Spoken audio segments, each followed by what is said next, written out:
पर धोखाधड़ी के मामले रुकने का नाम नहीं ले रहे हैं। ऐसा ही एक मामला इंदौर के आजाद नगर थाने में देखने को मिला, जहां एक महिला को नागपुर में रहने वाले आरोपी ने दुगना मुनाफा देने के नाम पर हजारों रुपए जमा करवा लिए और दुगना मुनाफा देने के नाम पर महिला को ठगी का शिकार बनाकर फरार हो गया। दरअसल इंदौर के आजाद नगर थाना क्षेत्र के शांति नगर में रहने वाली पीड़िता सीमा धनगर ने आजाद नगर पुलिस में शिकायत की है कि वर्ष 2020 में चिंकी उर्फ शेखर सहगल नागपुर निवासी ने इन्वेस्टमेंट स्कीम बताकर लाखों रुपए की ठगी का शिकार बनाया है। वहीं आरोपी चिंकी उर्फ शेखर सहगल ने पहले तो पीड़ित से मिलकर एक इन्वेस्टमेंट स्कीम बताई और आरोपी ने दावा किया कि अगर आप पैसा जमा करते हैं तो बहुत जल्दी आपको ज्यादा मुनाफा मिलेगा। वहीं महिला ने आरोपी की बातों में आकर अपनी जमीन बेचकर अलग अलग किस्तों में 13 लाख रुपए जमा कर दिए। आरोपी ने पीड़ित महिला से कहा कि इसके बदले आपको प्रतिदिन 6,000 रुपए दिया जाएगा, जो आरोपी ने पीड़ित महिला को 6,000 रुपए कुछ समय तक भी दिए, जिससे महिला का भरोसा पूरी तरह जीत लिया। जिसके बाद पीड़ित महिला का लालच और बढ़ गया। महिला ने फिर से लाखों रुपए आरोपी को जमा करा दिए, जो आरोपी द्वारा इसके बाद कोई पैसा रिटर्न नहीं दिया गया और आरोपी द्वारा लाखों रुपए लेकर फरार हो गया। वहीं पुलिस ने आरोपी चिंकी और शेखर पर 420 का मामला दर्ज किया है। फिलहाल आरोपी की तलाश जारी है। ये आज़ाद नगर थाना क्षेत्र में रहने वाली हैं सीमा धनगर जी, शांति नगर क्षेत्र में रहती हैं। उन्होंने शिकायत दर्ज की थी कि 2020 में वर्ष 2020 में जो इसमें आरोपी हैं चिंकी उर्फ शेखर सहगल, जो कि मूल निवासी नागपुर के हैं, वो उनसे मिले थे और उन्होंने उनको एक इन्वेस्टमेंट स्कीम बताई थी, जिसमें जो आरोपी है उसका दावा था कि अगर आप पैसे जमा करेंगे तो बहुत कम समय में आपको अधिक रिटर्न मिलेगा। अमूमन ऐसा देखा गया है कि जितनी भी ये अविनियमित जमा योजनाएं होती हैं जिसमें लालच देते हैं आपको, उसी प्रकार की ये योजना थी पूरी। इसमें उन्होंने शुरुआत में उनसे बोला था कि आप अगर 40,000 रुपये जमा करेंगे तो प्रतिदिन के हिसाब से हम 6,000 रुपये आपको वापस देंगे। और उनका ऐसा कहना था कि हम इन्वेस्टमेंट करते हैं और इन्वेस्टमेंट में जो रिटर्न मिलता है वही हम अपने डिपॉजिटर्स को वापस करते हैं। इस प्रकार से जो फरियादियां हैं, उन्होंने कुल, उनका एक ज़मीन थी, उस ज़मीन को बेचने के बाद उन्होंने कुल अभी तक अलग अलग किस्तों में करके 13 लाख से अधिक रुपए आरोपी के पास जमा किए। और इसमें जो बहुत इंपॉर्टेंट बात है कि आरोपी ने शुरुआत में कुछ पैसे वापस भी किए, जिससे कि डिपॉजिटर्स का भरोसा जीता जा सके। एक बार जब वो भरोसे में आ गई कि मुझे ज़्यादा रिटर्न मिल सकता है और मैं इसमें इन्वेस्टमेंट करने से मुझे फ़ायदा है, तो उन्होंने फिर इतनी बड़ी रकम करी और उसके बाद से उन्होंने कोई पैसा वापस नहीं लौटाया है। ऑल्दो आरोपी ने कुछ पोस्ट डेटेड चेक ज़रूर दिए हैं उनको कि हम आपका पैसा लौटाएंगे, परंतु वो सारे चेक्स जितना अभी तक की सारी स्कीम्स में आया है वो यूजुअली बाउंस हो जाते हैं, क्योंकि या तो साइन मैच नहीं करता है या अमूमन उतने खाते में पैसे ही नहीं होते। तो इसको अभी शुरुआत में हमने प्रिलिमिनरी इन्वेस्टिगेशन में 420 चीटिंग के अंतर्गत लिया है, परंतु इसमें आज जिस तरह की चीज़ें सामने आ रही हैं उसमें भारत सरकार का अविनियमित जमा योजना प्रतिबंध अधिनियम 2019 में लाया गया है। इस अधिनियम की सबसे खास बात है कि किसी भी प्रकार से लोगों से पैसे जमा करना ही फ्रॉड है।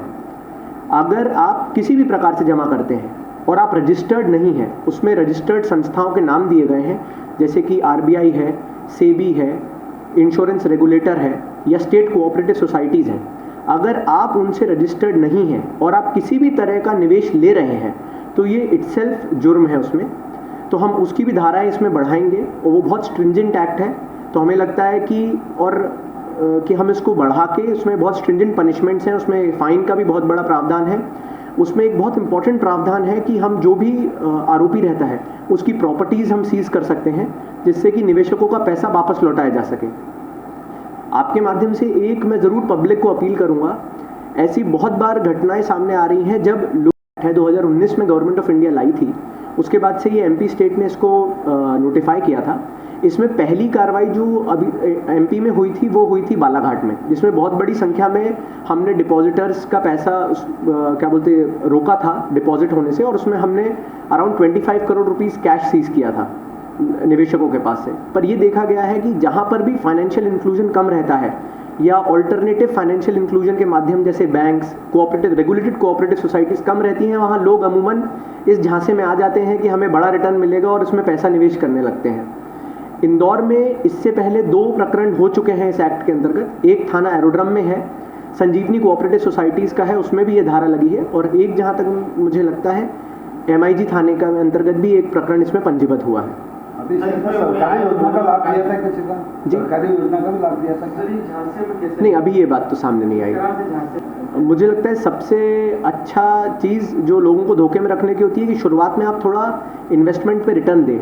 अगर आप मुझे आज 10,000 रुपये देते हैं और मैं आपको 15,000 रुपये लौटाता हूँ तो आपको मुझ पर भरोसा होगा। सबसे इम्पॉर्टेंट काम जो इसमें आरोपी करते हैं वो ट्रस्ट जीतना एक बार, और इनका सबसे बड़ा टूल रहता है माउथ टू माउथ पब्लिसिटी। आपको रिटर्न मिलेगा, आप 10 लोगों को बताएंगे, उन 10 लोगों से और वो 10 लोगों को बताएंगे, इस तरीके से चेन बनती है। तो जितनी भी ये मनी सर्कुलेशन की स्कीम्स होती हैं या पॉन्जी स्कीम्स जिन्हें हम कहते हैं, वो सारी माउथ टू माउथ पब्लिसिटी पे बहुत ज़्यादा डिपेंड करते हैं। सर और कितने लोग सामने आए हैं? अभी कोई शिकायत करता नहीं, अभी तो नहीं आया है, पर हम लोग अब पब्लिक अपील जारी करेंगे तो मुझे उम्मीद है कि अगर और किसी लोगों के साथ भी इन आरोपी या इनके साथ जुड़े हुए आरोपियों ने अगर कुछ किया होगा तो हमारे सामने आएंगे। ऐसा लगता है तो हम इसको या तो इसी केस में शामिल करेंगे वरना नई FIR भी दर्ज करेंगे। अभी कोई ऐसा किस संस्था के नाम से चला रहे थे वो सामने नहीं आया है। हम आरोपी को ट्रेस करने का प्रयास कर रहे हैं। मूलतः नागपुर का रहने वाला है। जैसे मैंने आपको बताया, बालाघाट नागपुर ये जो सीमा उस महाराष्ट्र मध्य प्रदेश की सीमावर्ती क्षेत्र है, वहाँ ऐसी कई स्कीम्स बहुत चलती रहती हैं। तो हम लोग भी प्रयास कर रहे हैं महाराष्ट्र पुलिस से समन्वय बिठाकर कि इसको जल्दी से जल्द अरेस्ट करके फिर इसकी पूरी इनसे समझा जाए कि ये किस तरीके से करते थे। वहीं DCP आदित्य मिश्र ने आम जनता से अपील भी की है कि इन्वेस्टमेंट के नाम पर रुपयों का लालच दे करके लोगों को ठगी का शिकार बनाया जा रहा है। ऐसी कोई भी सूचना किसी के पास आती है तो तुरंत पुलिस को सूचना दे, जिस पर तुरंत पुलिस द्वारा कार्रवाई की जाएगी और साथ ही आरोपियों की प्रॉपर्टी सीज कर निवेशकों का पैसा दिया जाएगा।